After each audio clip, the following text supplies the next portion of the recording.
Kaugnay pa rin po ng magpapatuloy na impeachment trial ni Vice President Sara Duterte. Makausap natin ngayong hapon via Zoom si Attorney Jojo Batelier, isang legal expert at counsel ng Gonzales Batelier Bilog Libres and Reyes Law Office. Good afternoon po, Attorney Jojo, and welcome to 13 sa Tanghali. Hi, good afternoon. Yes, sir.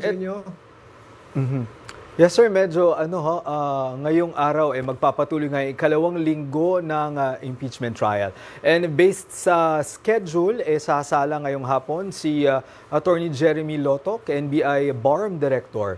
Ano po sa tingin niyo ang dapat abangan ng mamamayan na nakatutok sa paglilitis sa pagharap ng testigong ito?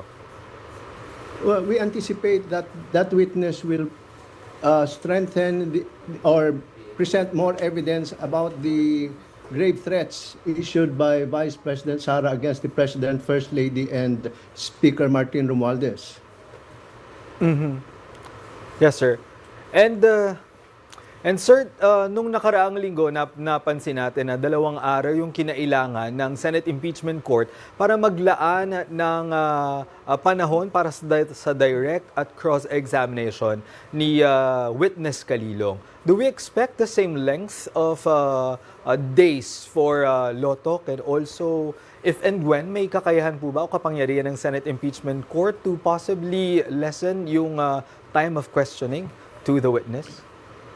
Well, diyan siguro papasok yung pakiusapan nila yung mga abogado because this is a trial. So the prosecution will try to present evidence which the defense will try to block. I mean, that's natural. So lahat ng technicalities they raise, that's why it takes hours. Now they probably will just have to talk to the counsels to lessen the technical objections. They will now be after the truth na lang.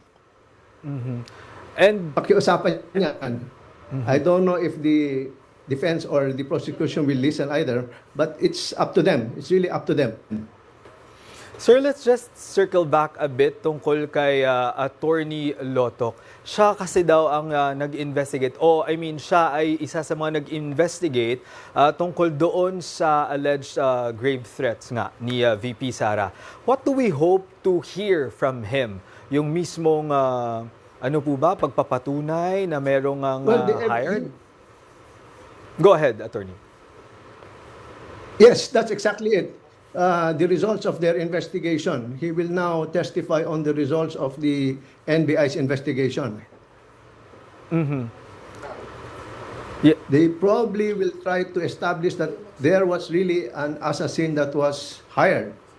Let's wait and see. Speaking of let's wait and see, Attorney, if I recall it right, the prosecution eyes to subpoena Vice President Sara Duterte and invite her as hostile witness. If and when mangyari ito at hindi tumugon ang bise, is that even possible, Attorney? No, it is her right to be represented by counsel. So, refusal to appear cannot be taken against her if she is already represented by counsel. Lastly, Attorney, ang panawagan ng maraming legal counsel at ng mga kababayan natin, sana Tagalogin daw yung mismong paglilitis. Do you share the same observation or call para sa ating mga mambabatas? Sa prosecution and defense and also senator judges?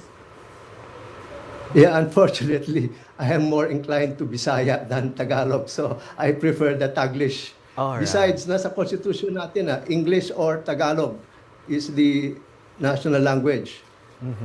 So, may choice yan. You cannot impose purely Tagalog, although I think my Bisaya fellow men will claim we are more than, the population of the Visayans are more than the Tagalogs.